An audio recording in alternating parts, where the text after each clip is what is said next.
Is that refill on? Yeah, the refill's on. Good afternoon, fam. It's your girl, Miss Diva Trucker, and I'm coming to you. I am back in the truck, tired as all get out. Okay, can you see it on my face? I am tired. Sometimes you need a couple of days to recoup from the couple of days. Okay, just wanted to come in and chat with y'all a little bit tonight before I lay down and go to bed. Hey, Marco, how are you?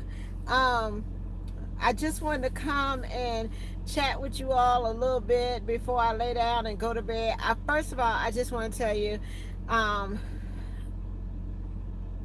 thank you so much for all your kind words. Thank you so much for all the comments that I received about me quitting training and stuff like that. Let me put on my glasses so I can read the comments. Okay, I really appreciate. I really appreciate it. Um, I got a lot of people that came up to me at the truck show, that watched the video of me not training. I mean, y'all gave me hugs and all this kind of stuff, and I didn't even realize, I was just speaking from my heart, and it was like the overwhelming response and a love that you all poured out to me with your comments and words of support meant a lot to me. It really did. And even though training is hard, and it takes a lot to get someone behind the wheel, and that's on both parts, as far as a student and as far as a trainer is concerned. And sometimes you burn out. Sometimes you can go so hard, and you burn out. So I think what it was I just needed a break, to get myself together and remember the goal and remember the purpose and remember why I started doing what I do. So that's what I'm doing. I'm taking a break.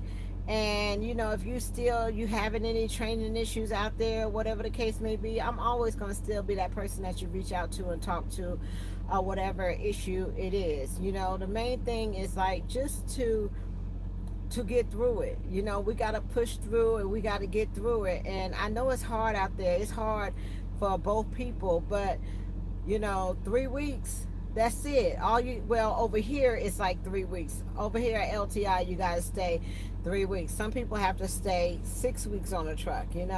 So it's a very difficult time because you're learning something that this is all new to you. You don't you never been in an 18-wheeler truck. Some of you never been away from home. Some of you never been away from your family. Some of you never, this is a first time experience.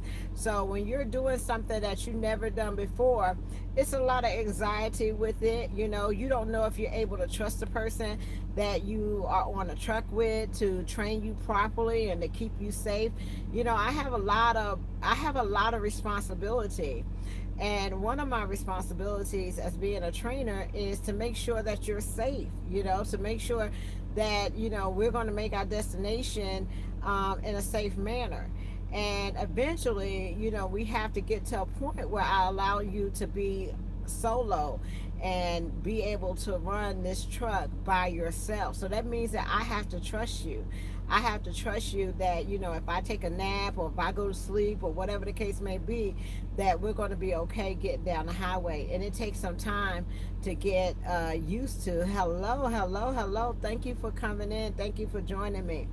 But that's what I think it is, y'all. I think sometimes we put a lot on our plates, and every now and then we need to step back for a minute. Every now and then we need to step back for a minute and regroup your thoughts and get back on track. There's nothing wrong with that. So at this point in time, I really think that I just need a break. And if I decide, if I find that individual that is a go-getter and want to knock it out the park or whatever, I might take that chance again, to give them the opportunity to have an awesome training opportunity out here. But as far as right now, it's just that until and then I got so much going on as far as going different places and stuff like that. And I do understand a lot of people do not, when they come on a truck, they want to train. They don't want to go with me different places and, be involved with all the stuff that I got going on. So it takes away from the training environment. So I have to be considerate of that as well.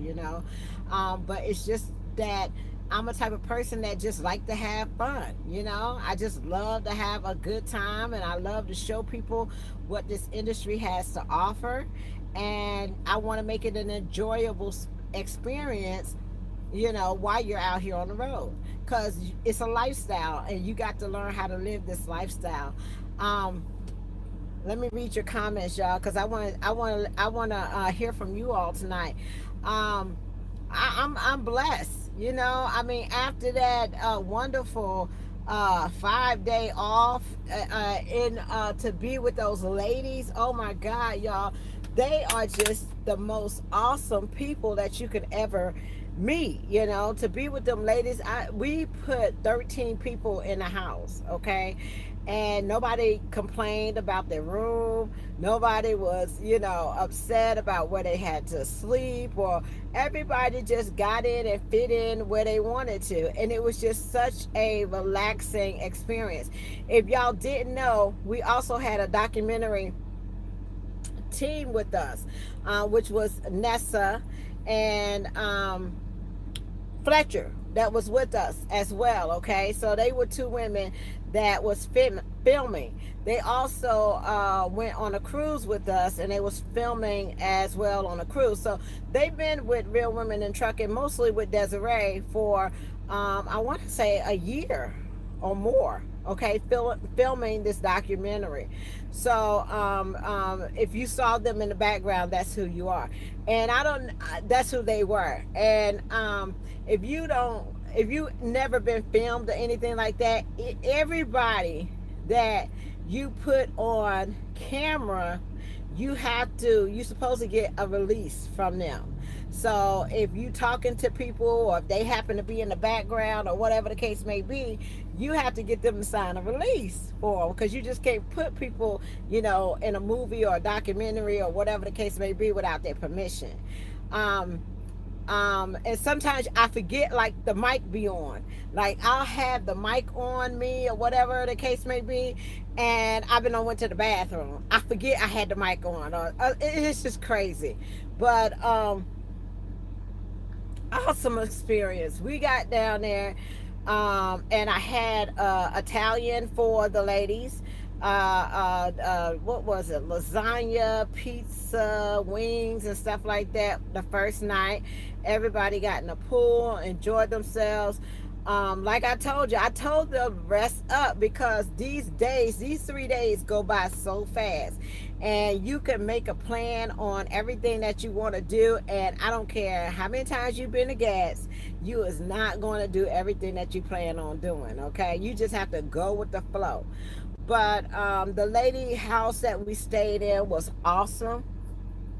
She was a very nice lady, and just everything was there. Like, you didn't have to, she had plenty of towels, she had things that you would normally think of at an Airbnb, to make, like, everything was just right there.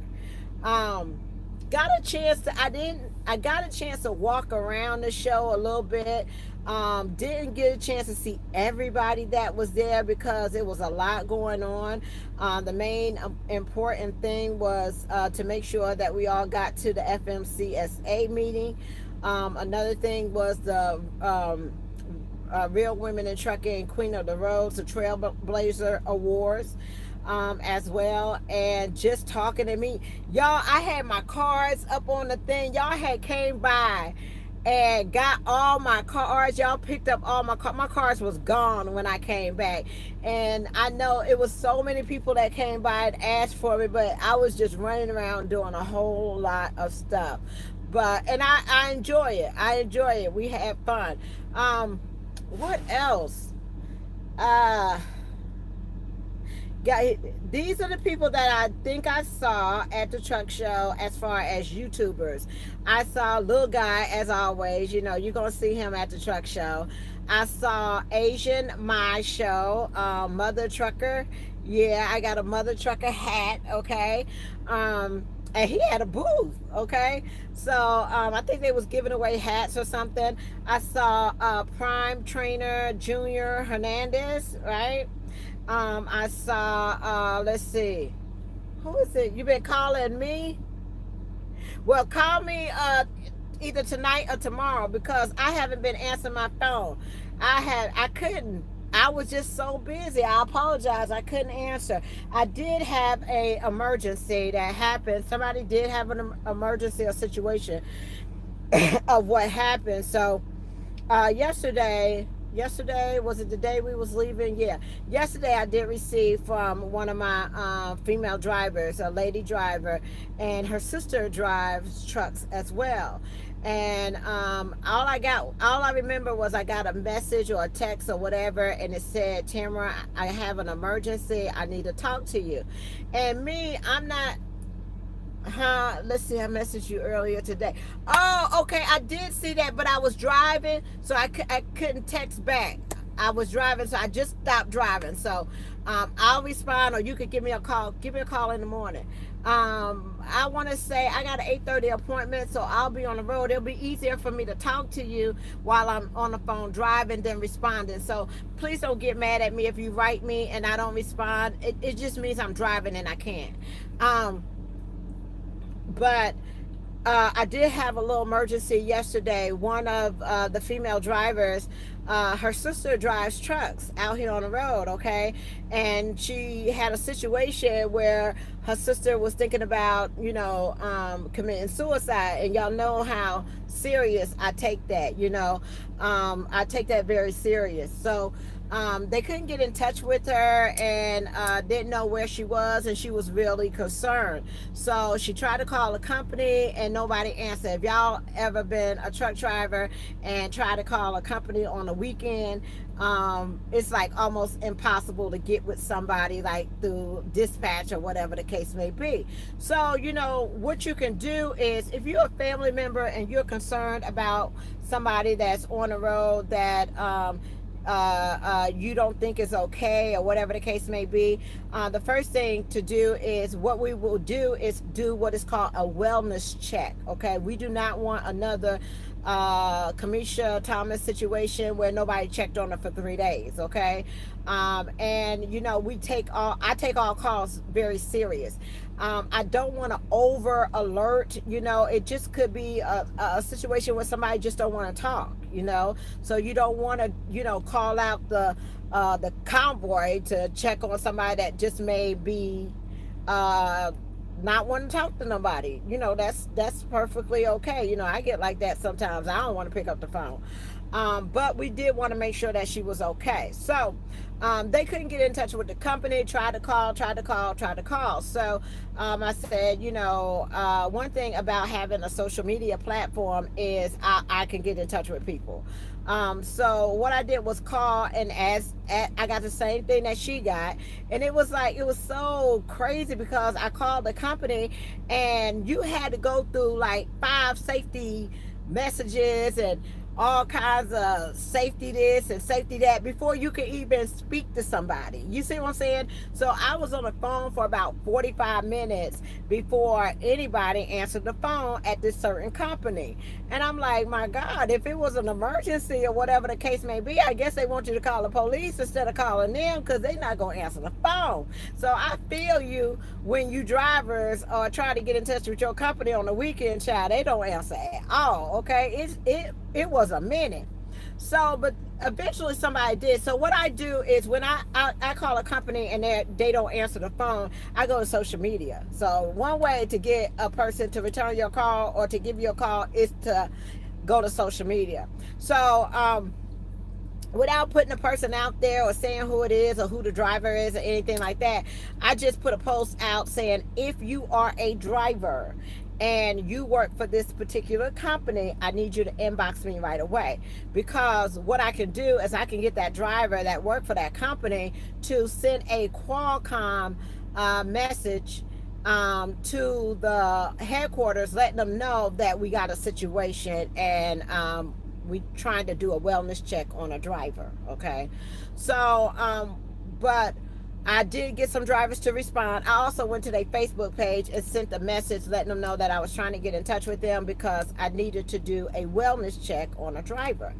But I did get in touch with someone at the company, and hey, I just said, hey, my name is Tamara Brock. I'm with the Real Women in Trucking, and I had a concerned family member that called and said that their sister, they was concerned because she was talking about she was having these sorts of thoughts, and they was really worried about her, and we just want to make sure that she's okay.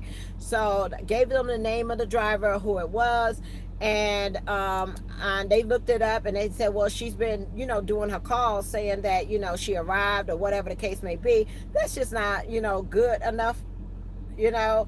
So I just asked if they would ask her to give the family a call to let them know that she is okay, and then I said, well, can we get back in touch with you to follow up, because it took me like 45 minutes to an hour to get in touch with you the first time. So they gave me their personal cell phone number, passed that on to the family. Like 30 minutes later, got a call back and said that they spoke to their family member, they're fine, and that they was glad that they was okay. Okay, so sometimes you have to do that. Don't want to like overly call or whatever the case may be, but we do not want to ever have another situation where you're not checked on or nobody heard from you for 3, 4, 5 days. Okay, and then they didn't even know what state they was in, so that's a real concern for a family member, and we just want to make sure that they was okay. So after they gave me the verbal confirmation that yes, they did talk to the driver is okay, I went and got in the pool, honey. I went and got in the pool.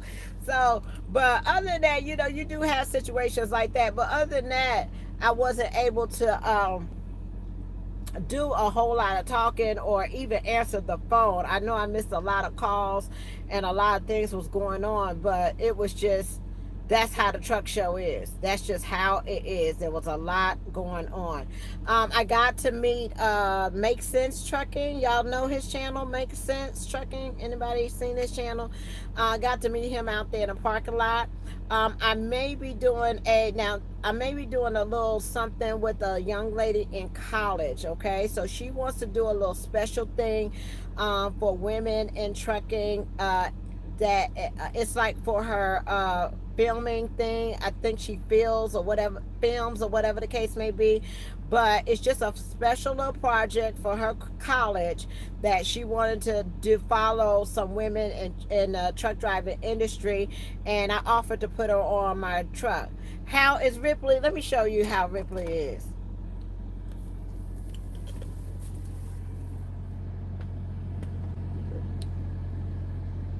They asking about you, Rip. They want to know how you doing. How you doing? Are you doing okay? Huh? You doing okay?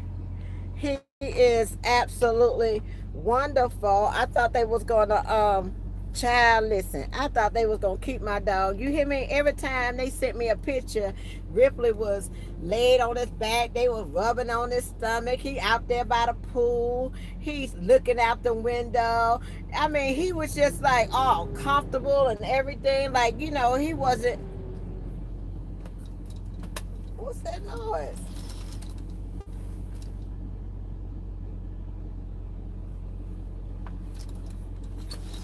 Like he wasn't leaving, like he wasn't leaving. And then Jess, one of the lady truck drivers, went and picked up Ripley for me, and while I had to take the car back to the car rental place, and brought us to the truck stop, and he was ready to get back on the truck. You could see it in his face, he was ready to get back on the truck. So, but what else? So 2 weeks, y'all, we got Carmesia Thomas. It is an overwhelming response. So today I ordered t-shirts for the people that already paid. I ordered the t-shirts for them. I'm just gonna buy some extra t-shirts for people that might show up. Thank you so much. I appreciate it. I'm gonna buy some extra T-shirts for the people that may show up, because sometimes people wait till last minute and pay and stuff like that. So I'm gonna get about 15 extra T-shirts, so that if you want to pay at the event, you can. If you don't have the little setup where you can pay online or whatever the case may be, don't worry about it. Still come, okay? We'll be more than happy to have you to just enjoy and have a good time. I promise you, you won't regret it, okay? I promise you, you won't regret it. You're also going to get a chance to see Ghost, David Robinson. How many of y'all watch his channel, Still Hogging TV? Is that, yeah, Still Hogging TV. Brought his ticket. South Carolina checking in, okay. Still Hogging TV brought his ticket, David Robinson, so he will be there as well. I tried to get Roland Casanova. Y'all want Casanova to show up? He said nobody missed me. Nobody want me to come. So he's right there in Jackson, and he runs that route. So trying to get him out there to stop by and see. Also the some Mississippi truck drivers, also some KLLM drivers. I hope some of them show up. So, if you're not sure if you're going to be in that area, whatever, and, you don't want to, pay the money and not be able to come or whatever, I totally understand. I totally get it. So what we're going to do is I'm just going to order like about 15 extra t-shirts. You could pay me $20 when you get there. And also we got the catering lady, the one that's doing the barbecue plates or the hot hamburger plates or whatever. We got her to accept payments when you come, okay? So don't worry about it. There's truck parking at the casino in Louisville. I mean, not Louisville. What am I talking about? There's truck parking at the casino in Lula, Mississippi, which is the Isle of Capri. If you haven't got they did guarantee us a $79 a night room rate there, but it had to be done. Your reservation had to be done by the 20th. Okay, so you will have to pay the regular rate now, but you can still sleep in your truck. It's not but one day, it's a couple of hours. We're gonna have I think a balloon release. One of the family members is the one is going to have some words to say. Also what else? And we're going to do the truck convoy. Okay, so right now I think we got about 10 trucks, I want to say, people that's bringing in their trucks. So it may be people that just show up, but it's just an amazing experience to have drivers come together and let the family know that we haven't forgot about them. We haven't forgot about them. And what I want to do, y'all, is I want to start a group or whatever the case may be, so that if one of our drivers pass away, in their truck or whatever the case may be, we want to have a driver show up for the family. Okay, I mean, that's how they do in the military, that's how they do in different things, and we do want a driver to show up at their funeral services to show support with the family. So and I didn't get any information on like Ashley. I didn't get any information on the other lady that died, and that bothers me because I wish somebody could have been there for them. From the industry that could have been there for them, because let me tell you something, if you think that the companies is going to do something for you when you die, you better think again. Okay, they ain't gonna send a card, flowers, or nothing. Okay, most of them, they may be a few out there that will help with the funeral, or I don't know, out of generosity, but overall, they ain't gonna do nothing for you, okay? That's why you have the St. Christopher Fund, because they have to collect money to send the driver's body back home. And that's really sad. Some families can't even afford to do that, and we have to take up money as drivers to get the driver back home to their family. Okay. And also the St. Christopher Fund pay for different things for the family. So it's a very important organization, and Shannon is a part of that. Got a chance to meet her. We had the trail. I wish you could go too. We had the Blazer Award down there at the Real Women in Trucking, where four ladies received an award for doing different things and being courageous in this industry. One of the people that received award was, we gave away a transgender award, which was a person named Ronnie. And because he's a person that stands up. He's been in the industry for a long period of time, and it was my first time meeting Ronnie. And I think he's a flatbed driver, and got an award at an event. And the person that gave him an award was a LG. Y'all put it in the comments. How do I say the LGB? QT, is that right? LGBTQT,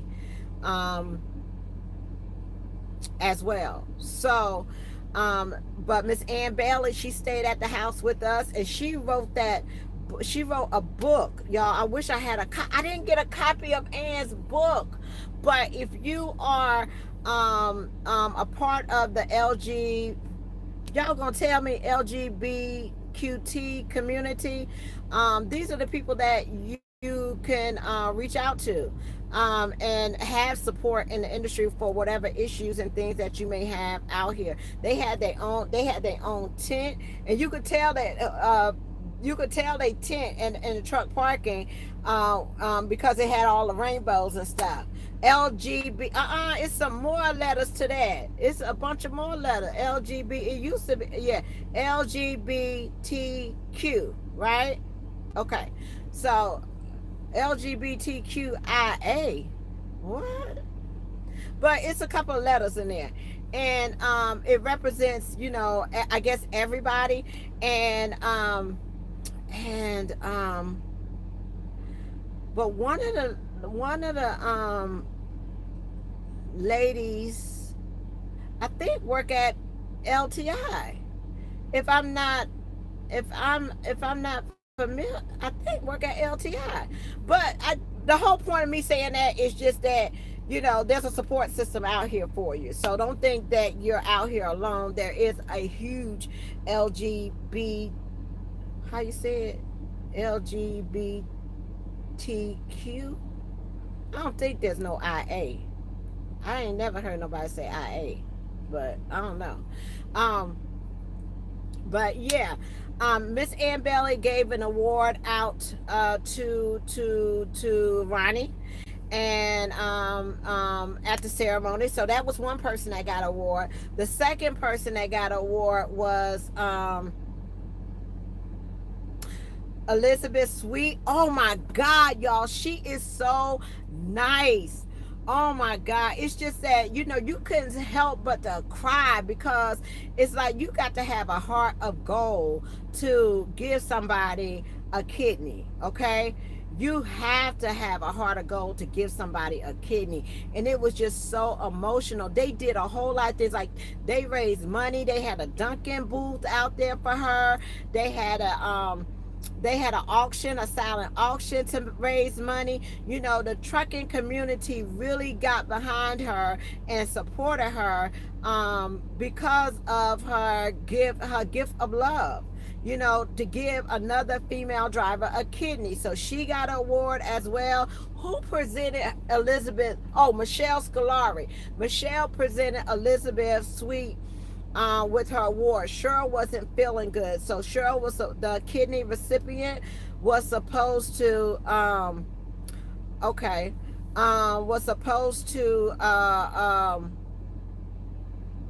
give the award, but she wasn't feeling good. Okay, what else? What else? Elizabeth got a award. Oh, and Sheree Moore from She Trucking. Sheree Moore got a award as well for starting a group of She Trucking Sisterhood, helping and empowerment. Did that, and also because she was recognized from the founder of Facebook, she was flew up there to their headquarters or whatever, and they did a video about her and what she does. So she got an award. Brita presented that award as well. Then I got a chance, and if y'all want to see the article, it is on Overdrive magazine. Okay, go on Overdrive magazine, and you will see a picture of each one of us that presented the award to that recipient. Okay, so I got a chance to yes, Jennifer Gardner won the pink CB basket. So she won the pink CB basket, and that was given to her the last day. So that was given to the people that joined. The people that joined the membership. So you can still go online and join the membership as well. I gave an award to Julie Hedgeland. Okay, Julie Hedgeland is the one that sued Swift Transportation and won her $2.5 million. Okay, Julie ain't driving trucks no more. Okay, Julie is going to work for the rail system. She's in school right now to be what is that? A person that drives the rail trucks, the train. So she paid for her school, and she's in school for 6 months. And when she get finished, and what touched my heart so much about Julie is Julie used to team drive with her spouse, and he passed away last year. So now she's like by herself. And she came in, she flew in from Salt Lake City. She came in a conductor. That's what it is. She's going to be a conductor, and you got to go to school for 6 months to be a conductor. So Julie, I said, well, what you going to do now? You know, with $2.5 million. Julie is she said she want to buy her a camper. She gonna buy a camper. She gonna buy an RV. And the craziest thing about these cases, y'all, they've been won before. Okay, they've been won before. So it's like it happens to you. You sue them and you get your money. But the rewarding part about it was every driver at Swift during that period of time, they had to go back and pay them a check as well. Okay, and the attorneys that represent Julie are sponsors. Okay, so and they do this all day, every day. Okay, it's nothing new. So and another lady, oh my God, I want to say her name, Miss Shank. Oh man, she wasn't there, but she won a lawsuit too. I think she won $1.2 million. So she had a lawsuit as well, and she did a video when she was there. I mean, at the thing. So she did a video. But got Miss Julie off to the airport yesterday. Took her to the airport so she could fly back to Salt Lake City, and they're going to be doing it next year. So please pay attention to when I announce the opening nominations for Queen of the Road next year. Okay, you can nominate anybody, but they have to have a CDL. They have to be a driver. Okay, you can nominate anybody from your company. So you need to be looking out right now to recognize these women that are doing things in the industry. You know, as far as training, as far as making a difference, as far as just different things that they've done, and sometimes our job goes without notice or recognition. So we want to make sure that we nominate them, and they are recognized at the GATS truck show next year. Okay. What else was going on? But we left, picked up Ripley, and maybe going to Washington, D.C. I don't know. But other than that, that's it. Got my load. I was amazed. I didn't think I was going to get a load till today because, you know, sometimes it's hard to get out. I got a chance to see Rachel Barnes on Facebook. Got a chance to see Tamika. Got a chance to meet a whole lot of other women drivers out here. The Ice Road Truckers, Kerry Hall. He's on my Facebook. And Maya. Did y'all see Maya? Maya was there, and it was Jacinda was there. Um, Everybody. It was just a nice little family reunion, and we just had a good time. Y'all, I know sometimes I get excited, but I live for it. Okay, because to me, it's like my family reunion every year. You get to see everybody that we don't normally see on the road because we drive different things. Like somebody may be driving drive-in, reefer, or they may work on the West Coast and you on the East Coast. So the only time, a lot of times, that you're able to socialize with them is you know, through Facebook or whatever the case may be. But when you're able to put like a name with a face and all that kind of stuff, that's just the most awesome thing to me. And it was just like, no, just laid back, no drama, relaxation. We went to the Road Pro event. Oh my God, ate so much. The only thing I didn't get a chance to do was I didn't go to Uber Freight's event. They had an event that I was invited to meet with, to learn about freight waves. And I wasn't able to do it because we was having a barbecue with Desiree and Michelle birthday, so I wasn't able to attend that night. But I went, me and Master Chef went to the store and brought all his food so we could feed everybody down there at the truck stop. I mean, not the truck stop, the truck parking. So he was out there cooking and frying fish and shrimp, grilled shrimp, and all this kind of stuff. And we were supposed to do a video, y'all. We got to do a video later because he does investing, okay? And somehow, I don't know what it is, but it's some kind of investing that does it for you, and you don't have to have a lot of money to start. And like already he's up to like a couple $1,000s. So I didn't get the detail of it, and he was going to teach me how to do it, and I was going to teach y'all how to do it. I was going to teach y'all how to do it, but I don't know what it's called. He told me what the name of it was, but it's just this little investing, and you don't have to do anything. It's just like take your change, or takes you this, or takes you that. But he showed me the I went to Uber Freight. They wasn't. I was surprised they wasn't as big as they usually be. Something going on with Uber Freight, and y'all listen.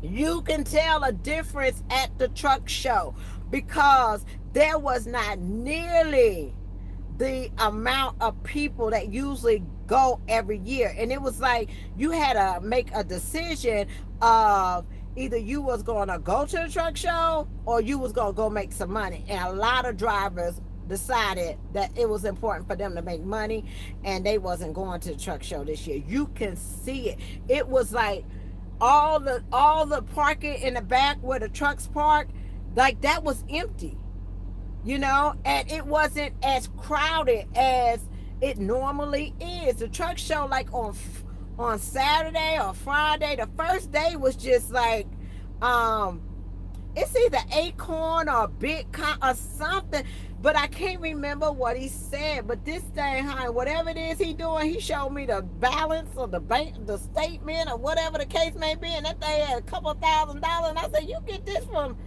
pennies? I'm like, just investing a little bit at a time. You ain't got to put no lot of money down. He was like, no, and you just let it sit and it just build up, and the money just be stacking and all this kind of stuff. Y'all, he need to teach us that. What is it? Acorn? Yeah, it's Acorn. Well, we need to have an Acorn session. Anytime that we could take some pennies and make it into thousands of dollars, we all need a video on that. I mean, we need to stop talking about whatever. That ain't important. We need to learn how to make pennies to thousands. Okay, let me see.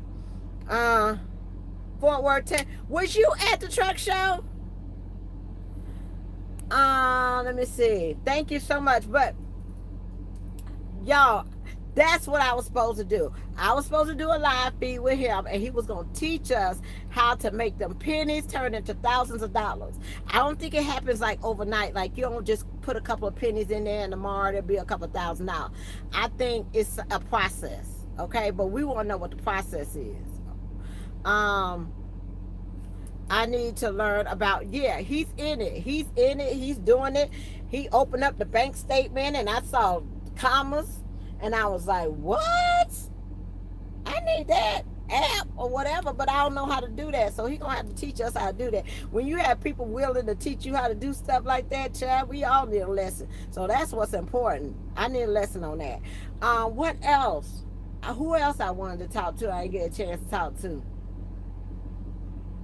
Financing people, but it just wasn't a lot of people there like it was in the past. This year it was like you could even feel it. Like the biggest booth I think I saw was CH Robinson. I didn't see them like even like Blue Tiger and all these places. They had smaller booths. They didn't go all out and have big booths like last year. At Matt's, Uber Freight was everywhere. Okay, like when you went down there, they sponsored everything. They did everything. This year, they had it was like you could tell the difference. It wasn't as big as they usually do. They done cut down on some folks. And they usually host the dinner across the street remember they had the little event across the street where you go and eat the little barbecue sandwiches over there at Paula Dean's Son Ranch or whatever, Dean Ranch. Yeah, where everybody go get a ticket. They didn't do that this year. They won't feed nobody this year, child. They won't feed nobody. But yeah, it just wasn't packed, so you could see the impact of what's going on in this trucking industry. Y'all, I really think that we're getting ready to have a recession, and you know why? You can tell it like you could tell it in the transportation. It's more trucks than it is freight. So in order for this to correct itself, it's going to be a couple of more companies going under and a couple places going under before it can reset itself again. It's overwhelming. It's too many trucks than freight, and that's my opinion. I see it. When I was at that truck show, I was looking around like the budget ain't the same. The budget is not the same. Pilot Flying J booth, I didn't go over there. I saw CH Robinson. CH Robinson must got some money somewhere, because they had a big old platform. You know, the TA and the Petro. Loves ain't going nowhere. Loves building truck stops like, you know, it ain't nobody business. That's the only people that's building truck stops out here is Loves. Pilot Fine J was out there. But everybody was kind of like spread out. It was like, it wasn't packed. They had to what else? Who else? After the first day of the truck show, they have what is called the exhibitor meet and greet. So if you got an exhibitor pass, then you stay with all the other exhibitors and they feed you and they have drinks and play music and all this kind of stuff. Let me see. I stayed behind if I knew. Yeah, you should come out. It's always a good experience to go, because instead of you having to, my thing is, instead of you having to call all these companies to see what's the best place you could get a truck, or about your authority, about all this other stuff, it's like a one-stop shop. So if you need a truck, bam, they go truck people right there. If you need financing, bam, they go financing people right there. If you need tires or whatever for your, there they go. If you need an account, they got you. It's just like a one-stop shop. I didn't see all the trucks and stuff that was there. I didn't see all like the big super sleepers and all this kind of stuff. Um, Am I still going to train, David? Probably later on. Like when things calm down and I can get a grip back on everything, and I just want somebody that's sincere and like want to do this, and like that's it. Like I don't want no drama. I don't want no problems. I don't want nothing. I just want a person that is focused, that just want to knock it out the park, that don't have a part, just not complaining about everything, and just let's just make this an easy process. Get up, do what you got to do, go take your shower, get behind the wheel, drive. Let's learn how to back up, move our tent. This stuff ain't that difficult. It ain't that difficult. What is we fussing about? You know? Stop making it hard on yourself. Stop just every little thing. And it's like, oh my God, it just drains the energy. And when I get around somebody that is just has this, you have been around people that just nothing is right in the world. Like you say is you happy and they sad all the time, and then after a while that energy starts to transform over to you, and then you start feeling some sort of way. I don't want to feel like that. I want to maintain and keep my positivity, and do what I gotta do, and look at things in a upside way, instead of just, oh, the truck don't start today. I forgot to do this. Oh, and I want to tell y'all something too. I was reading the comments where you talking about who said that I cut the power lines down with the scissors, and why did I drive off and had power lines on the truck? Y'all listen, okay? Because I don't think y'all got this. When she made that curve, and I was sitting right there, I did not see her take them power lines down, okay? Because if I saw her take them power lines down, we would have stopped and had to do a report and, let the people know and all this kind of stuff. When we was going, the power lines was in the trees, I guess on top of the trailer, because it got caught on a trailer. And when I knew about it, it was at the shipper. Like we was like 2 miles away from the shipper. So it was at the shipper, got to the shipper, and I got out the truck to walk around the truck to check something on the truck, and I looked and I said, girl, you got the power line? It wasn't like we was riding down the street and was taking down the power line. I didn't realize that until after the fact, and the power line was like behind the trailer, okay? And so I was like, but at that time, it's like, they already down. What can happen? Okay, they ain't connected to nothing. So I had to pull them down off the trailer. So that's where the scissors came in. Okay, it wasn't like I was out there cutting down power lines. Is that the lightning? That girl, that's lightning. But it wasn't like I was cutting down power lines that was still attached, okay? I mean, at first I'm like in shock, because I'm like, girl, did you just take out these people internet cable and phone lines? Girl, you know how you be in a situation and you be like looking at that situation and you be like, this ain't happening. Like, this is not happening. Like, you be shocked, but then after the situation is over with, you be like, girl, did you just take down them power lines? Like, you just went, like, kept driving, like, with the power lines. Girl, the funny thing about it was the power lines was hanging behind, like, they was running behind, like, they was, like, on the ground, dragging behind the trailer. And I was like, I was in shock. I was like, oh, my God. Like, you took the, and, like, you don't even think that's a big deal. Like, you just, like, could you just come get these power lines? Like, it was, girl, it was so funny. She said, Miss Sarah, can you just come get these power lines off the trailer? Like, what? Power lines? Girl, no, no, you ain't took the power lines out, girl. No. Child, you ain't took. Girl, the folks ain't got no cable, no internet, no phone line, girl. And I ain't supposed to say that. I'm just supposed to be like, you took them power lines down, right? Like, I'm not supposed to say that, right? I'm not supposed to get upset. I ain't supposed to get mad, but I was like, them the power lines, right? That's not good.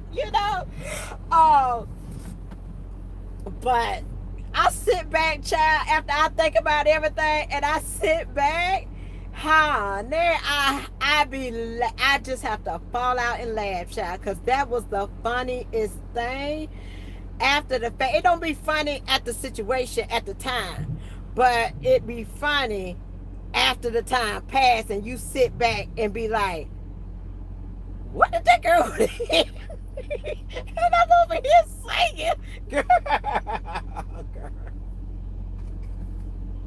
Girl, I can't do nothing but laugh, child, because that was the funniest thing. It wasn't funny at the time when I was going through it, but child, I had to sit back and laugh, because I never imagined that I was going to be waking up in the morning going to the pilot, dropping the student off, okay? And I'm like, girl, calm down. And I did not put her off the truck, y'all. Stop saying I put her off the truck. I didn't put her off the truck. She said, let me get off the truck. I want to get off of here. And I'm thinking, girl, we in Fayetteville, Arkansas. You live in Mississippi, girl. Girl, you don't tell Girl, you don't tell nobody you want to get off no truck in Arkansas. Girl, you ain't even got like a bus ticket or that. Girl, listen. Wait a minute. Students, listen to me. Listen to me, okay? Let me Sarah tell you something, okay? When you get mad in your feelings and you all upset and you want to get off the truck, baby, before you get upset and start fussing and going on and acting a fool, check the bus schedule.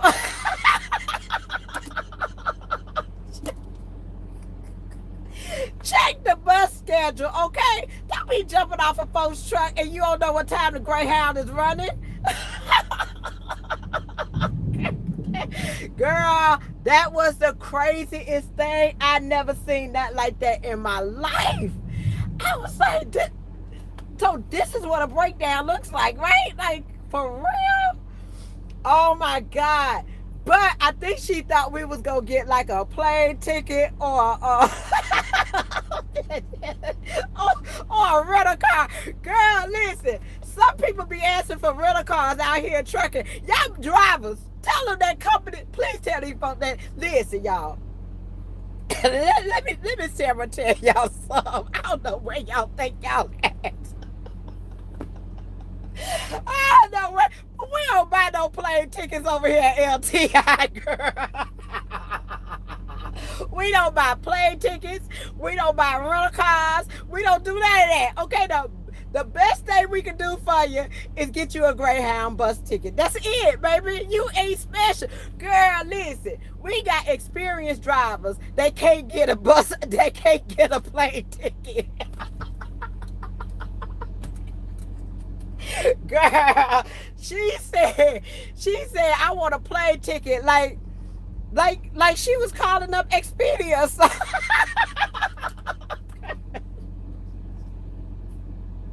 Girl, she got mad at the folks because they wouldn't give her a plane ticket.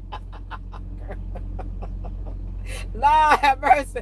Bless them, Lord. Bless them, church. You hear me? I don't know what they think they done signed up for. They don't give out plane tickets in regular jobs, y'all. Okay? When the last time you went to McDonald's and had enough and quit and they said they would go get you a flight home? I don't know what folks be thinking. This ain't that kind of industry. We is not the travel agency, okay?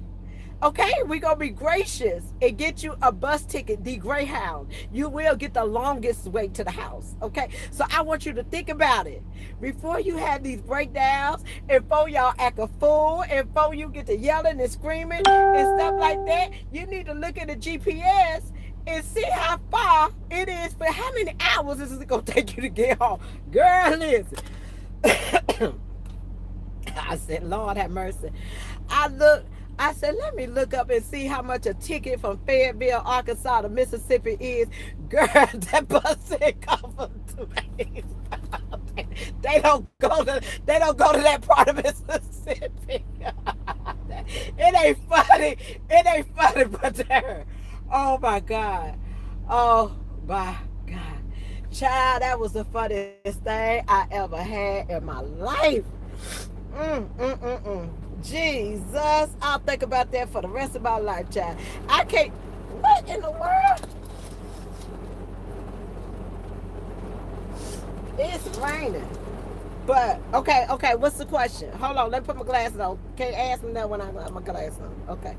Let me see. When I changed companies, I didn't even ask for transportation. I was like, yeah, I'm on my own. Question. Okay, what's your question, Sandra?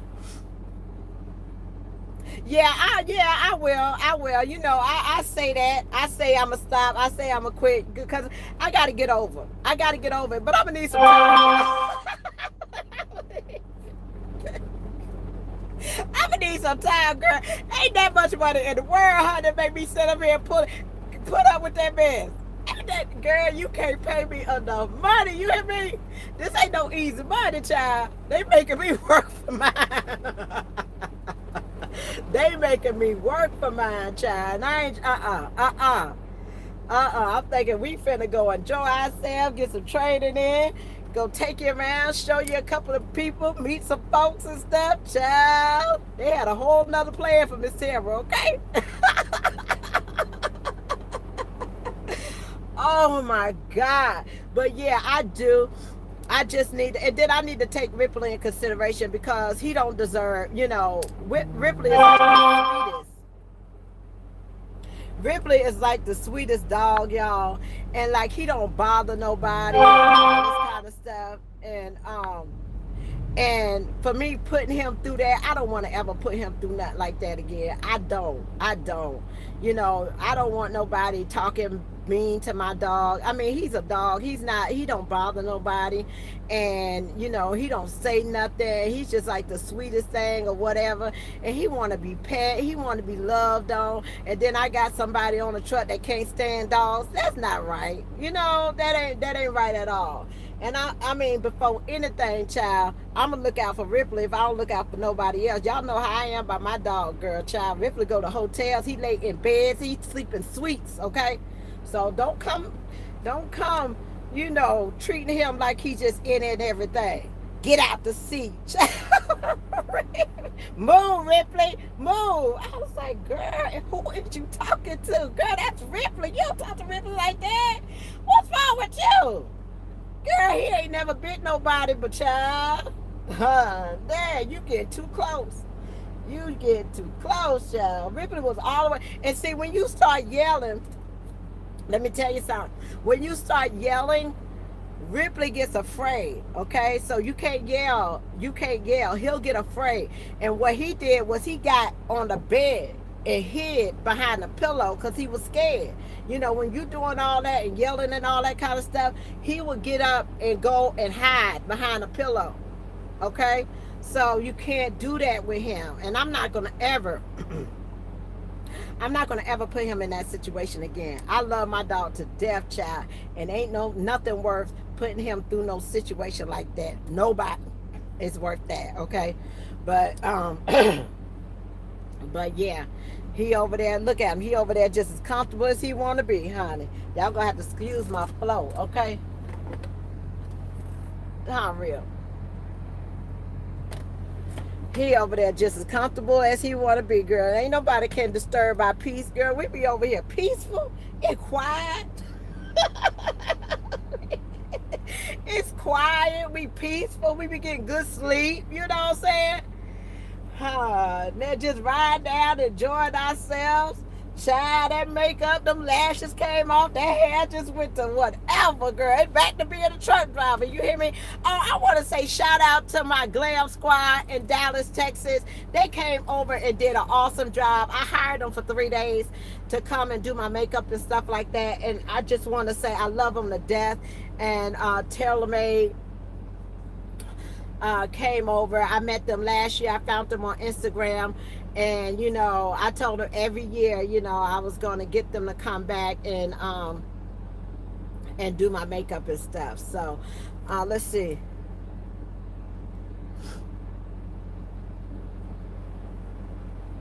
Girl, yes indeed. Child, I'm too old for y'all. I'm 48 years old. I can't take that much. I had a stroke, heart attack. That girl don't even know. I just got out the hospital like what, a couple of months ago. Okay, y'all didn't see me in the hospital. I was just in the hospital a couple of months ago. You can't, girl. You ain't finna kill me out here. You hear me? Lord have mercy. You ain't finna stress me out. Follow high blood pressure, all that kind of stuff. I ain't on no medication. You can't. I'm not finna do it, child. Can't do it. I get so tickled. I have to laugh, child. I get so tickled. They try to put me through it. I had to give up. I put my hands up. Let me see. Rolling on the golf cart with your girls at Gates. Girl, I be riding with everybody. You hear me? I don't care. I met me some friends. I got me some friends now. Child, we don't care. How to ride it is something else. You hear me? Honey, you got to hang. You ain't hanging. I've been hanging around with the wrong people. Child, I hang around with folks that like to have fun, child. Um, but yeah, I was riding around with Ronnie and Jess was in the back. Jess worked for Earl Henderson. She was awesome too. Jess was there. Michelle flew in. And you know what the amazing thing was? It was like three drivers, something like happened to their truck, like either the load was canceled or two of the drivers trucks broke down, and out of all of us, everybody made it that said that they was coming, and they made ways. Like if the truck broke down, they went and got a rental car. If the load was canceled, they took a flight. Honey, them girls got there. You hear me? And the happiest thing that I felt, was when it was over with, and they was just so appreciative of everything. They was really appreciative of everything, and it just made me so proud and want to do it again.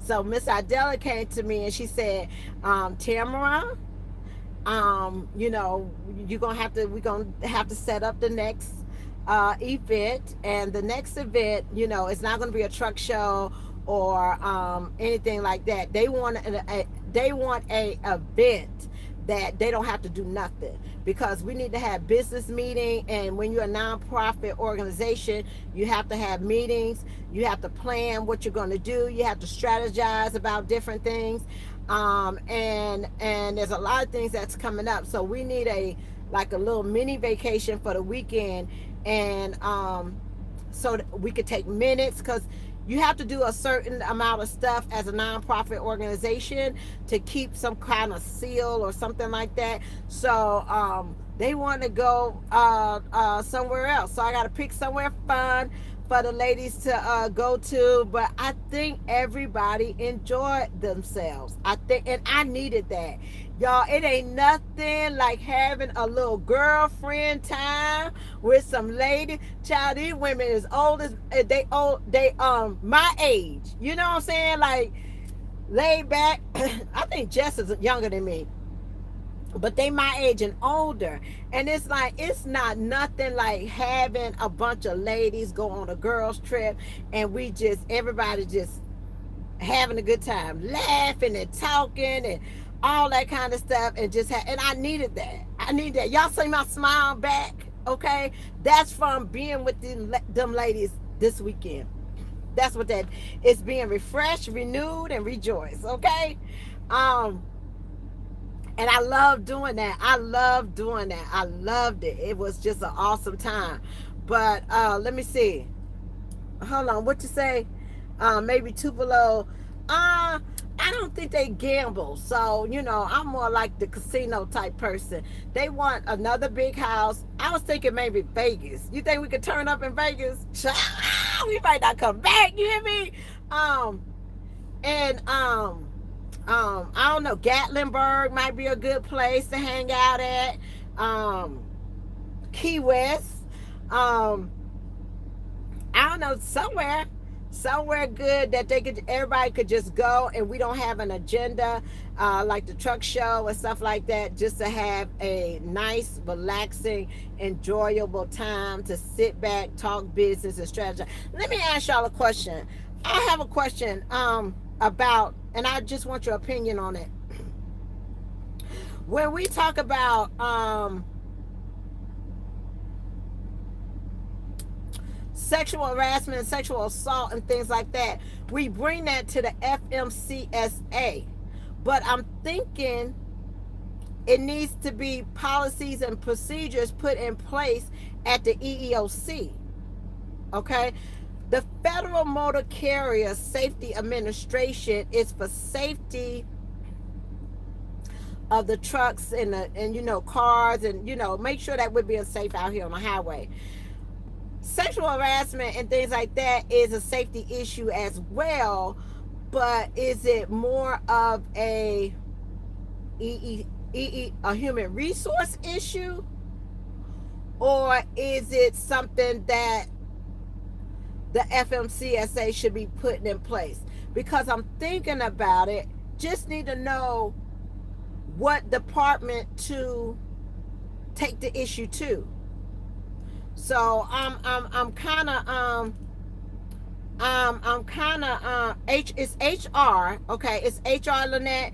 I'm thinking, should we be focusing on making changes with the FMCSA, or should we be focusing about making changes with the EEOC to put policies in effect for sexual harassment, assault, and things like that? Do but push the EEOC. That's what I'm thinking.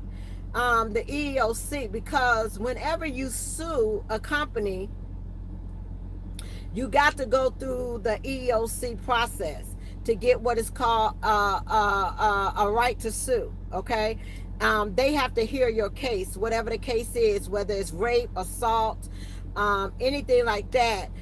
They have to hear the case and give you what is called a right to sue. So, do we want policy and procedure to come from the EEOC, or do you want the policy and procedure to come from the FMCSA? But there's no policy and procedure. Like, it's nothing. It's nowhere for people to go when they having these type issues. And I'm just thinking about how to and the whole thing about going up there with the FMCSA is like you put a face with the issue. Okay, when you can put a face with the issue, it's better than just leaving a comment of what they like to do. It's better than just writing a letter. If I'm here in your face, I wish I could show you my card from Larry Minor, which is one of the administrators on the FMCSA. I'm hoping that he will reach out, but I don't want to come off as a person that is trying to, be on the aggressive side, because people don't take too kindly of, just whatever, but be on the solution side. Like, can we just come to the table? Can we have a conversation about it? Would one of y'all like to ride in our truck? I mean, something, you know what I'm saying? So you can actually see what we go through or experience what we go through. But we got to have some kind of talk. We got to get it to the table and have some kind of this open discussion about these issues, because the only thing now that you do is, if you have a problem, if you have an issue, you sue, get some money, go about your business. But that's not really solving the issue about the future generation of the people that's coming into the industry. After lawsuits, they rarely make changes. It's just the same old.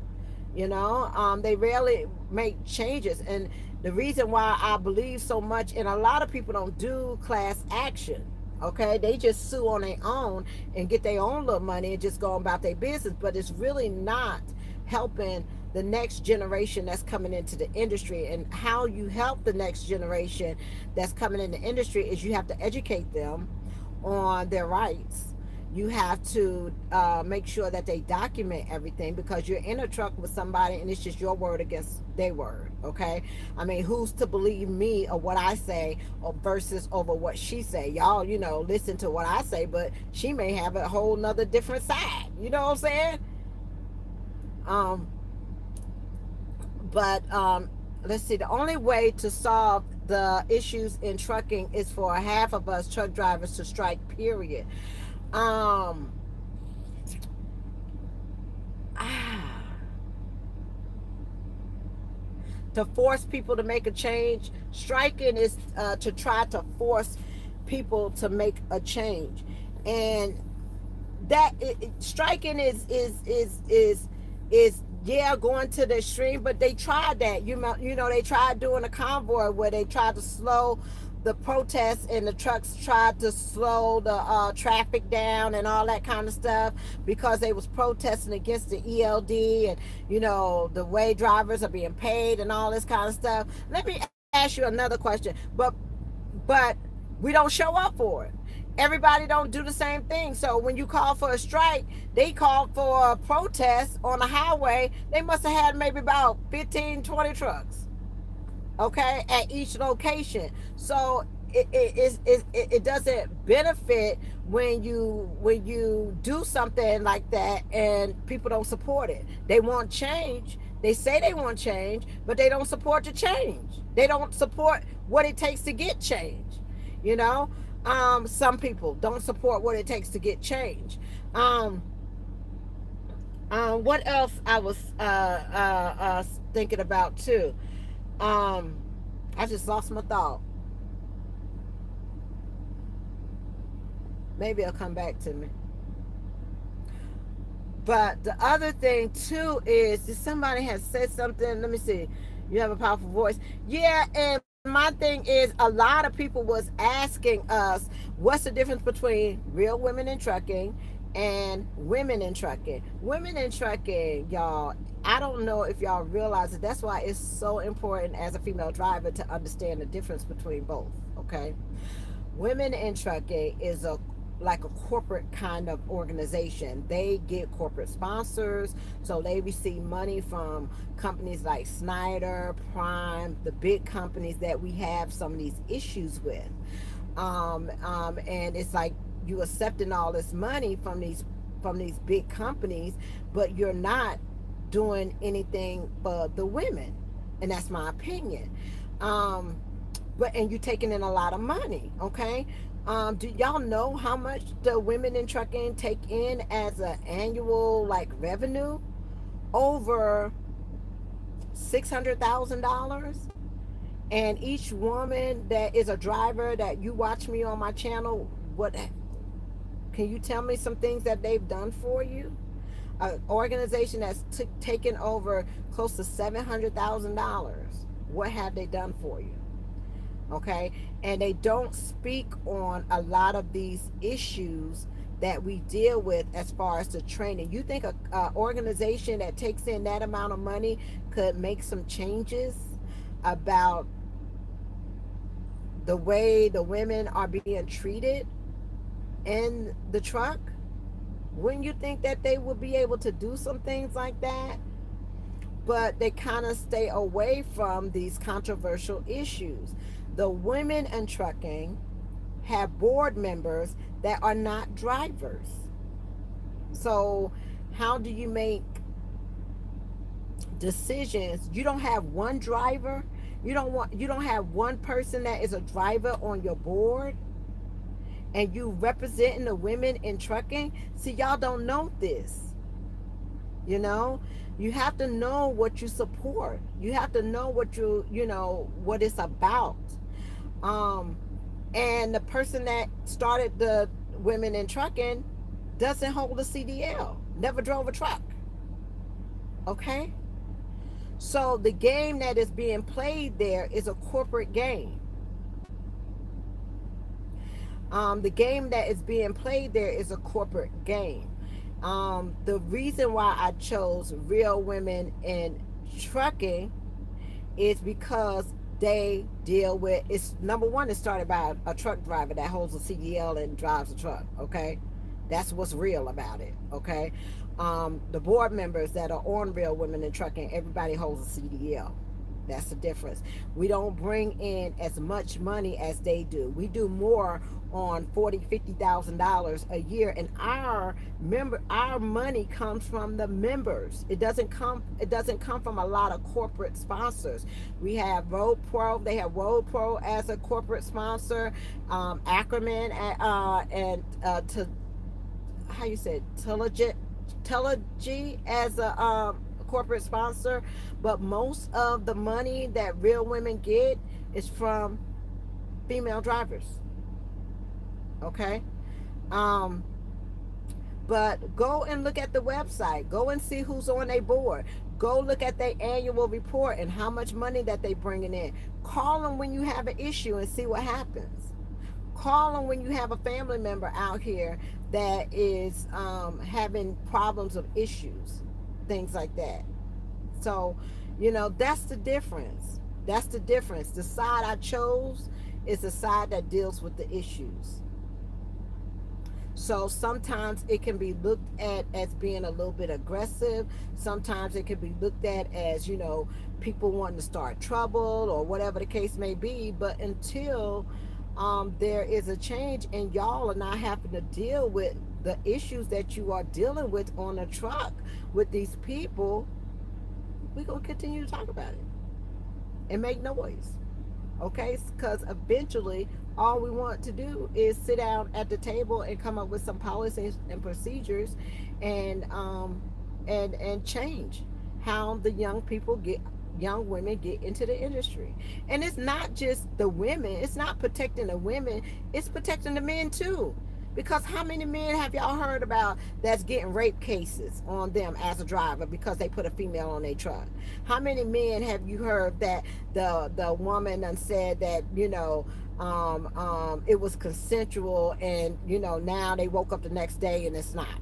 Okay, so it's not just protection for women, it's protection for you men as well, so you don't get yourself in a situation that will end you up off the truck or in jail for a long period of time. you know Gotta have balance. You gotta have balance. It has to be expectation. But what else I wanted to tell y'all? I had something else to tell you, it just slipped my mind. Let me see. Not a lady trucker now, but studying for it. Been following about 3 months. Thank you. I appreciate it. I try to be. That's what my passion is. But yeah, that's it. Just living life. Y'all. I'm older now. I'm like 48. I'll be 50 in 2 years. One of the girls said, Yolanda say, Miss Tamara, I want to throw you a 50th birthday party. And I was like, girl, who gonna come? Ain't nobody gonna come to my 50th birthday party. She said, I want to throw you a 50th birthday party. I said, child, ain't nobody gonna show up for that. But I just try to my best to live a stress-free life. And sometimes with doing that, you have to isolate yourself and just have time for yourself, and you can't let anybody disturb your peace. You can't let anybody disturb your peace. Who won a Pride and Polish Award? Oh my God. Road Pro was out there for, I know that answer. Who? They was out there for 2.5 hours judging the trucks. I want to say it was Goose. Girl, listen, let me show you Goose truck. Hold on. I gotta put the video up of Goose truck. This is a ministry organization, y'all. This is his truck. It's upside down. The Goose, okay? His truck is awesome. He has a 1996 Freightliner Classic XL Detroit diesel, 700 horsepower engine, 13-speed transmission, 3.73 on the rears, 351 wheelbase, and 140-inch custom sleeper. And it is the owner of Daniel and Phyllis Snow of Snow Trucking.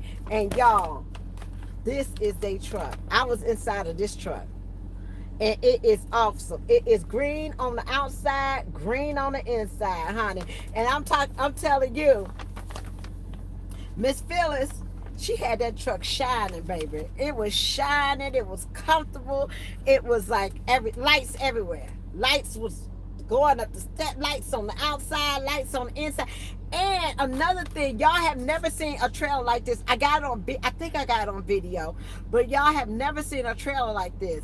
The trailer has a storage area on the front of the trailer. So when they walk out the back door of the sleeper, all they have to do is open up the trailer unit, and it has all kinds of storage area that they could put their tools and all that kind on the trailer. Okay. Oh my God, these people are the nicest people you ever want to meet. And I think she's either following me on YouTube or Facebook or Instagram. And she about this high, y'all. She about this high, child. She about 5 feet. And her husband is the nicest person that you will ever want to meet. Okay?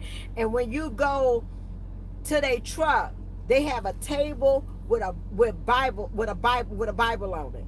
Okay, they have it's their ministry.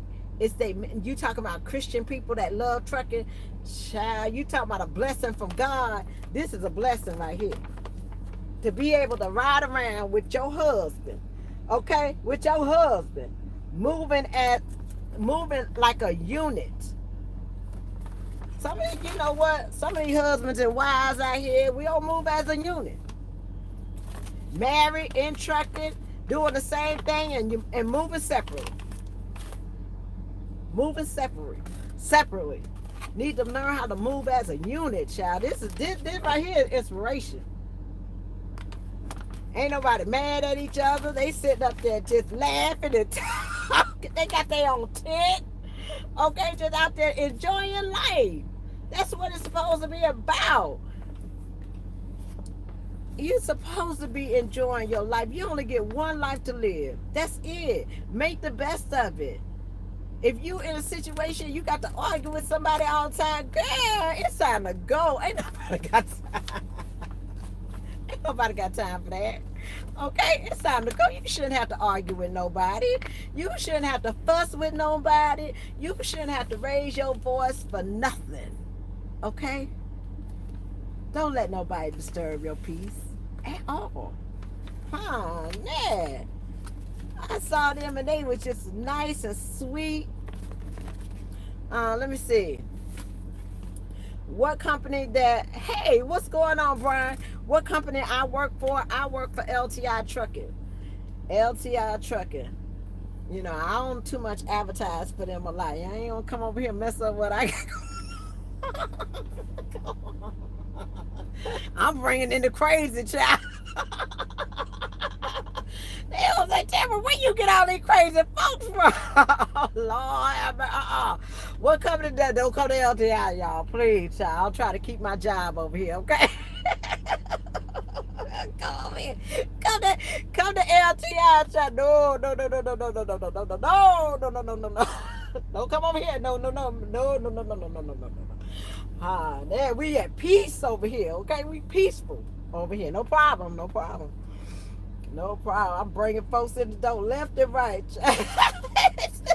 Tamara, what happened? You the one brought it in. I was like, I don't know. Oh, no. It made me look bad. You know what I'm saying? It's like, they looking at me like, what's the problem, Tamara? What's the problem? She asked for you. I was like, I don't know. What's wrong with her? I don't know. I ain't never said, that's what crazy look like. I ain't never seen crazy like that. It just made me look bad. It made me not want to bring folks over here. Y'all, these folks are nicest to me. Well, anyway, nicest people. These are a family-owned company. You know what I'm saying? My CEO, he one of the nicest people that you could ever meet and would do anything for you. You hear me? And I'm over here bringing over folks. You messing it up for everybody.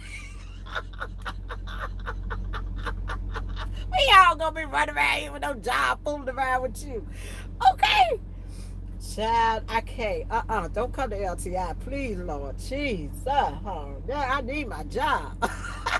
You come messing up for everybody. Oh, Lord, have mercy.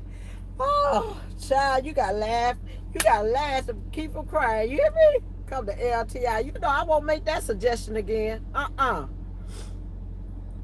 long have I been driving? I've been driving for 5 years. I have been driving for 5 years. I started off at KLLM. Went through the training there.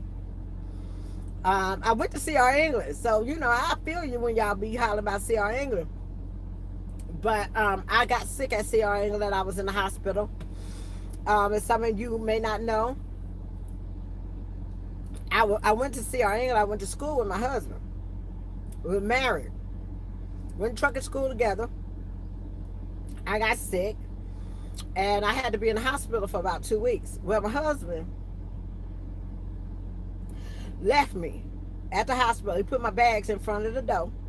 Okay? And he went on about his business, changed his phone number and everything.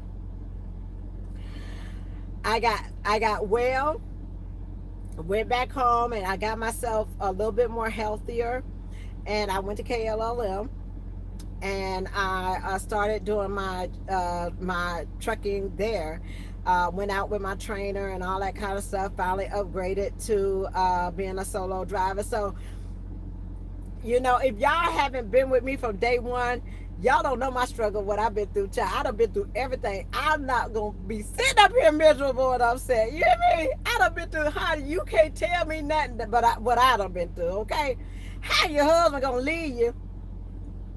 Leave your bag outside the hospital, though, child. Now I was mad, honey, but I can laugh about it now. Sure can. I can laugh about it now because God be having other plans for you. You hear me? You just got to sit back and let him do his thing. Okay?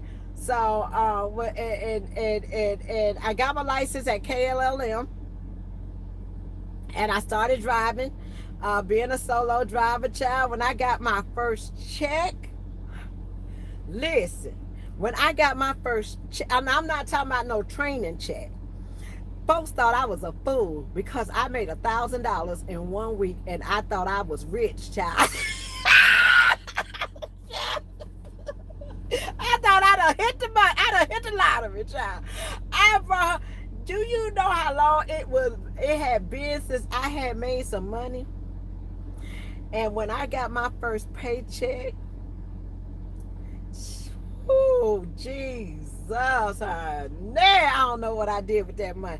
And then the funny part about it was like, I'm finna get another one next week. Girl, I was like, what? You get paid like this every week? And they call me a steering wheel holder. They call me everything but a child of God. You hear me? Because they ain't never seen nobody act a fool over $1,000 check. But honey, when you ain't never had it, not never had it, but when it's been a while before you were able to make a check with a comment in it every week, you'll appreciate it too. You'll have that same feeling too. And it was like, calm down. You ain't making no money. You over there on 90 cents a mile. That was my 90 cents a mile, girl. I don't care. I did not care. I'm out there just working. I ain't have a car for the whole first year driving. I drove around bobtail in my truck. I ain't had no car. I ain't have a place to stay. It was rough. And then I finally got in that backing. Oh my God. Backing and shifting. You should have seen me going down the highway, child. I'm just it was a hot mess. I was good. When I go down the highway, I would be good, okay? It's just getting off them exits that I would have a problem with. Starting and stopping. That was the only problem I had. Starting, stopping, and backing. Everything else, I was good. You put me on I-40, I could ride from California all the way to Memphis with no problem. But as soon as I had to get off that highway, jeez. Oh, that downshifting, going from 10 speed to 5 speed. I used to skip gears. Didn't even know how to. I used to go from 10 to 4.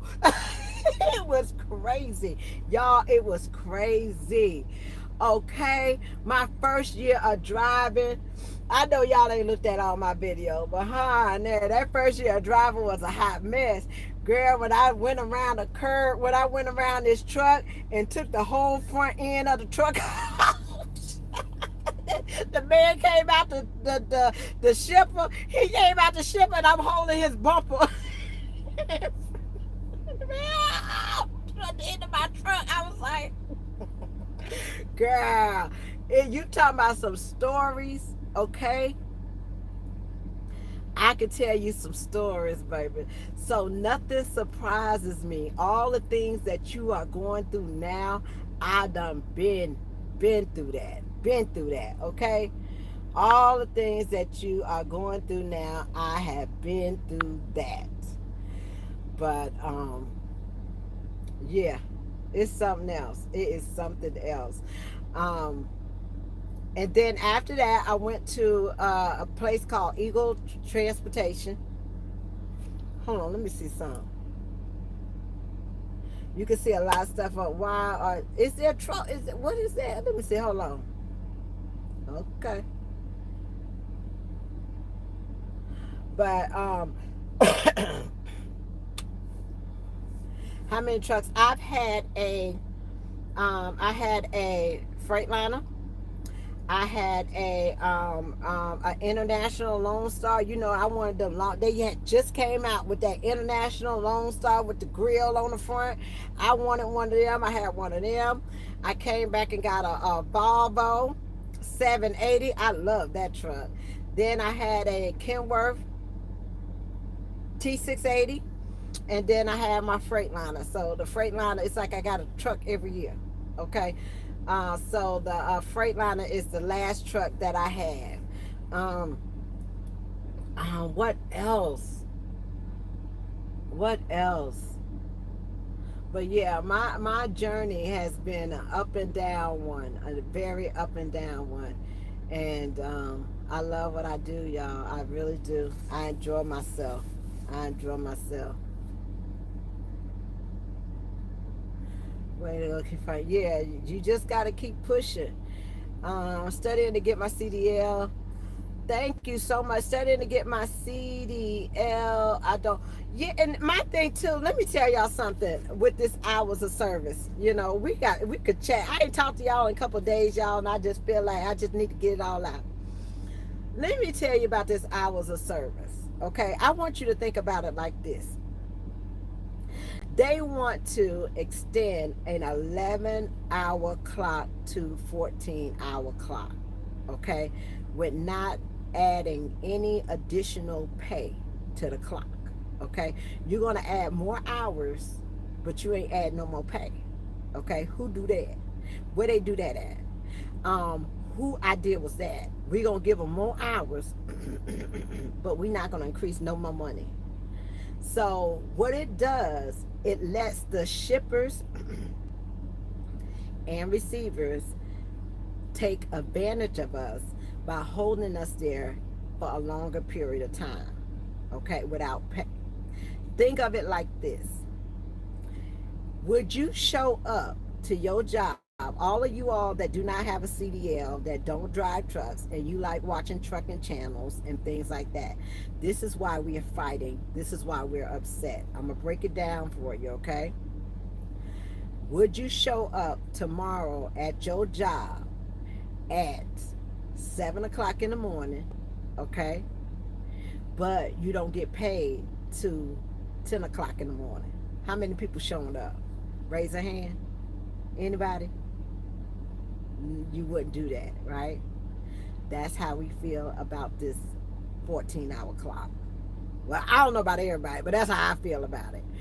I wouldn't show up. I don't care if it was a job at McDonald's or whatever the case may be, or Chuck E. Cheese. I don't care what. You are not going to show up at a job at 7 o'clock in the morning and that job don't start paying you till 10. You're not going to do it. So that's what the biggest thing is. We're getting more hours to work that we're not getting paid for. Okay? So if all of us drivers go to the shipper and we there on time, but they can't start paying us until 2 to 3 hours later, we wouldn't have showed up. How many would have showed up for that? None of us. Okay? And it's that simple. Like this stuff that these all these regulations and policies and procedures and all this proposal stuff and all that kind of this stuff ain't hard. It ain't hard at all. Pay us for the job that we do. If we're waiting, we want to get paid for waiting. We don't want to sit there and not get compensated for our time. We don't want more hours on the clock. We want to be compensated for our time. That's the biggest thing. And to have not have so much control of how we run our clock. I would like to see the data, the data of what's improved as far as safety is concerned with the e-logs. Are we having less crashes? Are we having less accidents? Are we having whatever? What has improved because of this? The only thing that I think that has improved is a Qualcomm people get real paid. And see, listen, I got this brand new Qualcomm right here. And I know LTI done pay a pretty penny for this Qualcomm. You probably have to pay a monthly fee on it for the drivers. You got to pay, you got to have people install it and all kinds of stuff. It's supposed to do all these wonderful things, okay? We supposed to be able to do a workflow through here, and you're supposed to get your messages and all that. They done shut it off. They so tired of this thing right here, they don't even want to use it no more. We got a message last week said we going back to the old way. This ain't working. They can't get drivers to do this. This is a waste. All this brand new equipment. So the only people that's benefiting from a lot of this stuff is the manufacturers of the people that's making it. That's making it. And you can't get mad and upset about crazy. This is crazy. That you try to micromanage people that's been in this industry for long periods of the time and been driving. You get in your car, whatever. Don't nobody tell you that you got to stop in 400 miles or you got to stop 5 hours after you drive. Not only do we need, I think that four-wheelers need some education too of how to be around an 18-wheeler. When you go take your driver's license test, there's nothing on there about trucks and what they could do to you and how they could kill you instantly if you pull out in front of them. There should be some questions about that.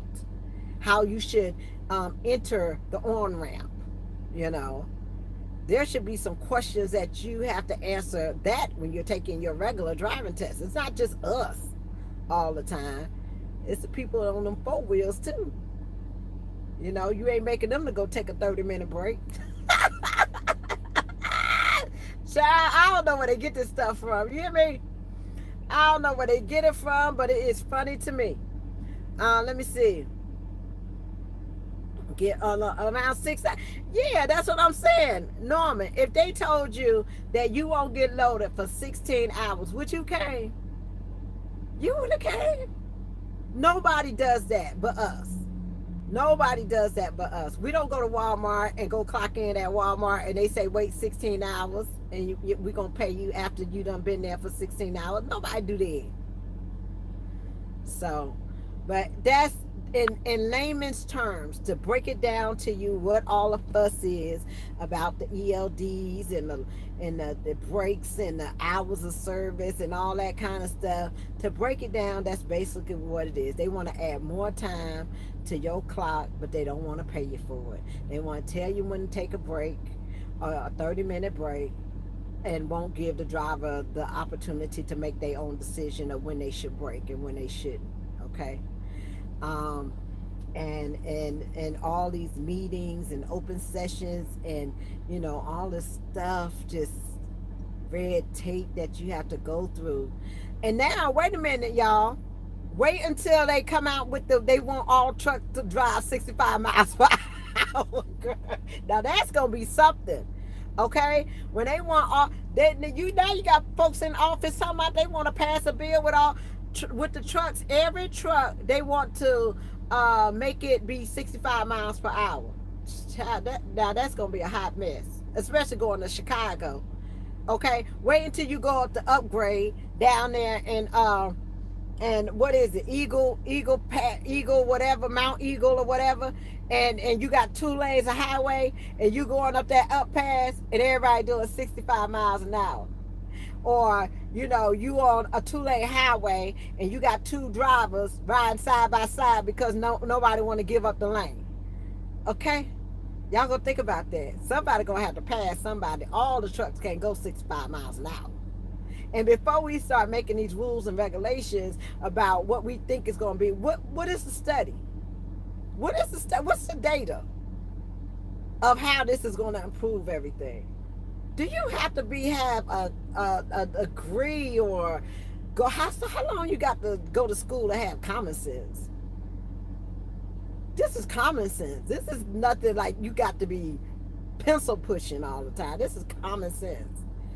But I think a lot of people don't get it because they're not behind the wheel. They don't do this as a living. They don't do this as something you do every day.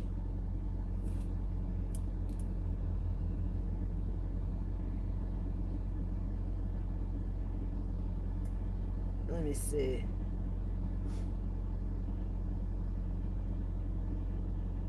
Y'all, it's an hour and 40 minutes, and I got to go to bed.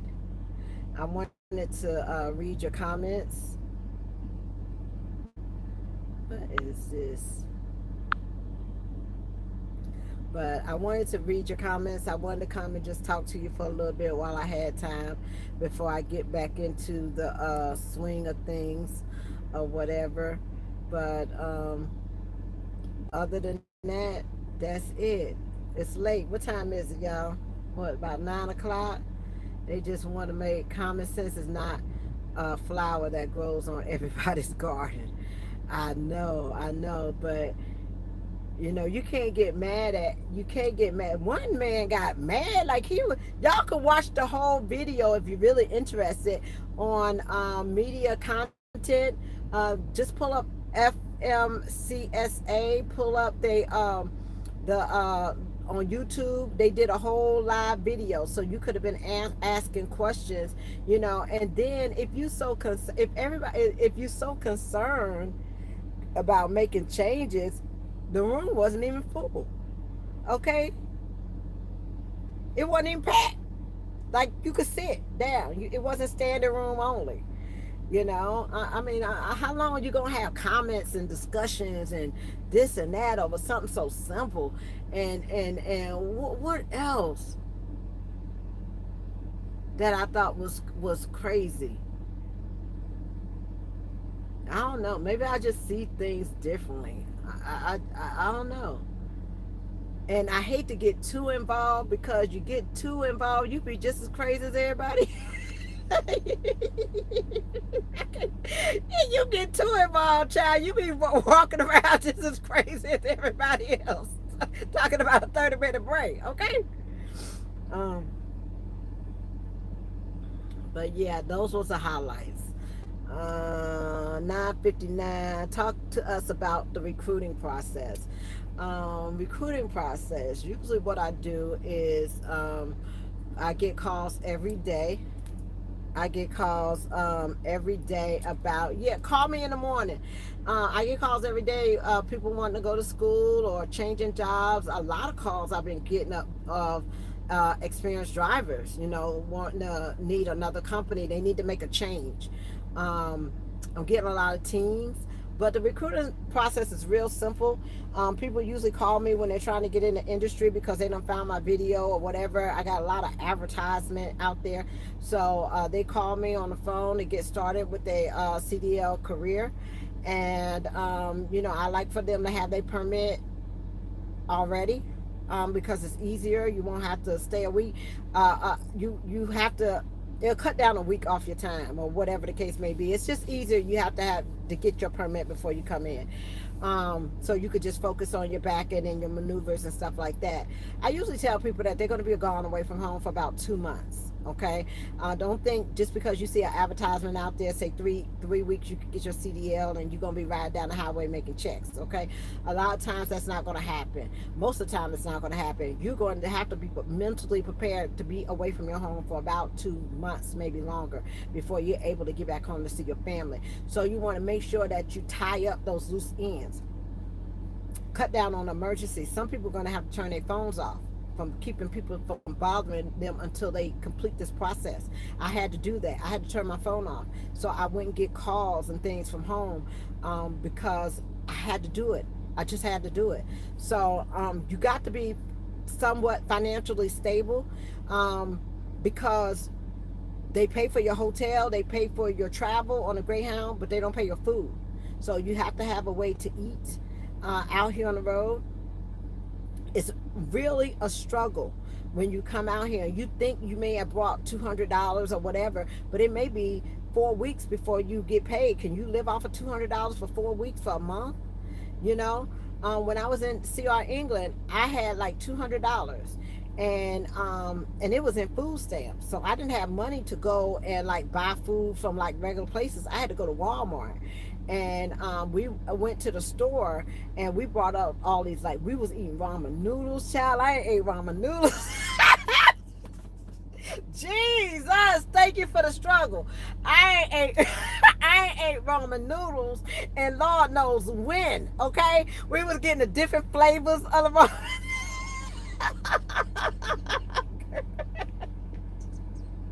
We was getting different flavors of the Roman noodles and stuff like that. And I was like, I don't know how you do this. All of a sudden, it started becoming good to you.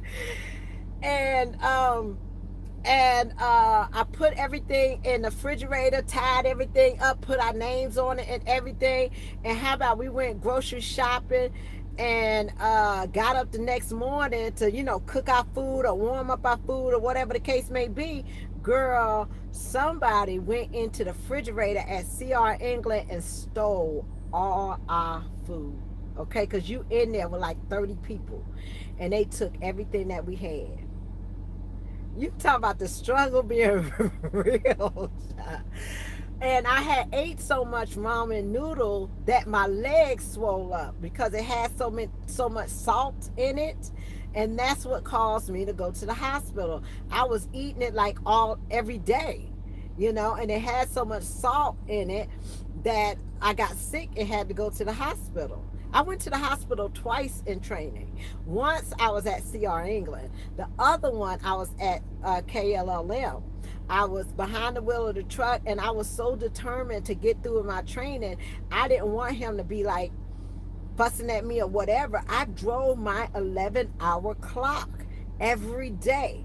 Okay, and I wasn't taking breaks. All I would do was get out, go to the bathroom or whatever, and I was coming back driving. And over a period of time, I started seeing my legs start to get big and my stomach started to get big. And I was like walking around like, hardly able to move. And we had got to the terminal and I told my trainer, I said, I think I'm going to have to go to the hospital. But I didn't want to go because I didn't want to stop training. Like, I didn't have no money. I didn't want to go to the hospital. I didn't have no money. I wanted to keep training. You don't train, you don't get paid. So I went to the hospital, went to the emergency room that night at KLLM in Jackson, and they kept me in the hospital. And the first thing that they did was put me on Lasix. That's how bad I swole up. And I had gained a lot of, like, my fingers, everything was like swollen. And I had to stay in the hospital for a week to get all that fluid off of me. And luckily, when I came out the hospital, they said, Tamara, we're going to let you train, locally, so you could finish your training, because I was determined to finish my training. And but yeah, I went to the hospital twice. So y'all don't think I understand the struggle? I don't understand what you're going through. I understand it 100%. Okay, I've been through some of those things, but I'm just let you know better days are coming. Look at me now, you know. I mean, I'm not rich. I don't have my own, bought a mansion and riding in a Lamborghini and all this kind of stuff, but I'm surviving, and I make a decent amount of money to be able to take care of myself and have a good time out here. I don't have to worry about nothing. So I know how it is. I know your struggle. I know what you go through, but push through it. Keep going. Just don't stop. Don't give up when you just about to have a breakthrough. I'm a living example, a living witness to tell you, if you just keep going and you keep pushing and you make it through that training process, better days are coming. You're going to be on that truck by yourself, unless you're at CRAs. My husband and wife couple, y'all, my husband and wife couple are teammates. And I know that, y'all don't like the trucks that have 3 bunks on it, okay? The reason why I don't have a problem with the 3 bunk system is for cases like my husband and wife. I want to keep husbands and wives together while they're going through this training process, so you don't have to worry about your spouse being out here on the road. We have couples that's been married for years and things like that, and you just not gonna talk to their wife any kind of way now. I don't know where you been or what you been doing, but you're not just gonna be, they very protective over their wives, okay? So at least at CR England, they do have that 3 bunk, so that there's one trainer and the husband and wife, and the husband and wife have their separate beds, okay? So that was a main concern for a couple of my husband and wife people. But let me go. I guess the weather is bad, y'all. It's trying to reconnect. I don't talk to y'all long enough. It's 2 hours. I gotta go to bed. Peace, love, joy, happiness, and y'all have a wonderful and best day. Bye. Good night. Good night. Ripley, you want to say something? Rip, come here. Come here. Come on. Oh, he over there asleep. He like, Mama, leave me alone. I ain't bothering nobody. Come here. You want to say bye? Come on. Come on, Ripley. Come on. You want to say bye? Say good night. Say good night.